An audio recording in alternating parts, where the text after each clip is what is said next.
shy. Just as well.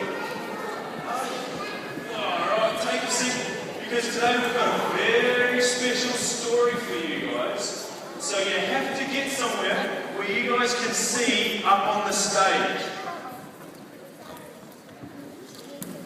Oh, you dropped your crackers.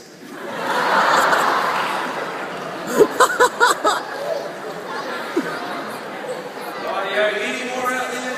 Come and take a seat just down here. And make sure that you can see what's going to happen behind me.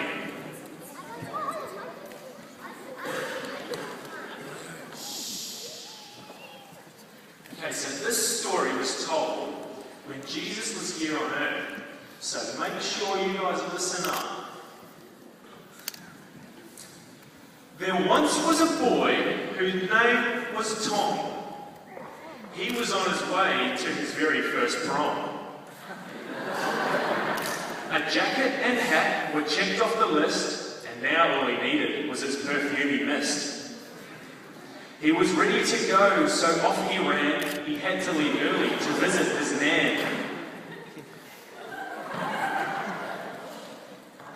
He said goodbye and gave her a kiss. She gave him some cheese, which was flavoured with Swiss. Off down the road he started to walk, when all of a sudden he heard a loud squawk. He turned around quickly, and what did he see? Some big hairy robbers, as ugly as can be.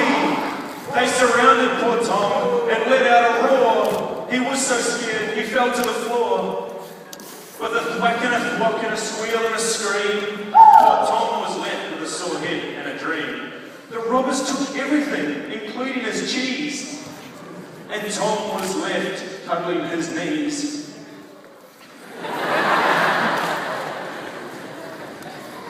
He sat on the concrete, all broken and sore. He heard a loud noise and thought it was more. With a clippity-clop and the rumble of the ground, he couldn't make out what was coming from over the mound. It was a priest he knew from his very own church, who had lost his wallet and was pursuing his search. He walked straight past poor Tom on the ground. He even made the effort to walk right around. Despite Tom's noises and screams for help, the priest kept walking when he saw Tom's scalp. Poor Tom was left alone yet again, all cut and bruised and in a lot of pain. Ow! The sun had set and it was starting to get dark when he heard some noises coming from the park. There was a teacher he had seen that taught at his school. He thought he was a man and acted real cool. He came across Tom all beaten and bruised, and all of a sudden he got all confused. If I stay and help, then I'll surely be late. He checked his watch. It was 7:45. He stepped over Tom and started to run, but took one look back and saw what he'd done. Dear God, Tom prayed, but then heard a big thud as he opened his eyes. As he opened his eyes, there sat a man with a big fat belly. He was holding a can. He got off his bike and rolled up his sleeves. His arms had tattoos of pirates and thieves.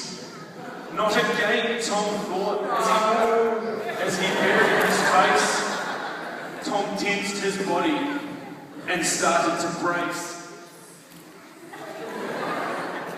The man gave a smile and opened his mouth and said, I'm Big Mike. I'm Big Mike. Big Mike took pity on Tom's bad state and gave him some food from where he just ate. He put Tom on the back of his bike because violence was something that he did not like. Off to the hospital as fast as he could. Tom didn't have long. He didn't look good.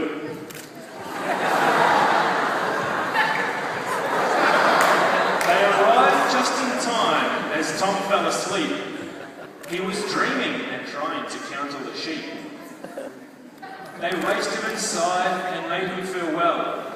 A nurse looked after him, whose name was Vodell. Big Mike paid for everything and ensured the best care. He said he'd be back to set everything square. I'll set everything square. The end.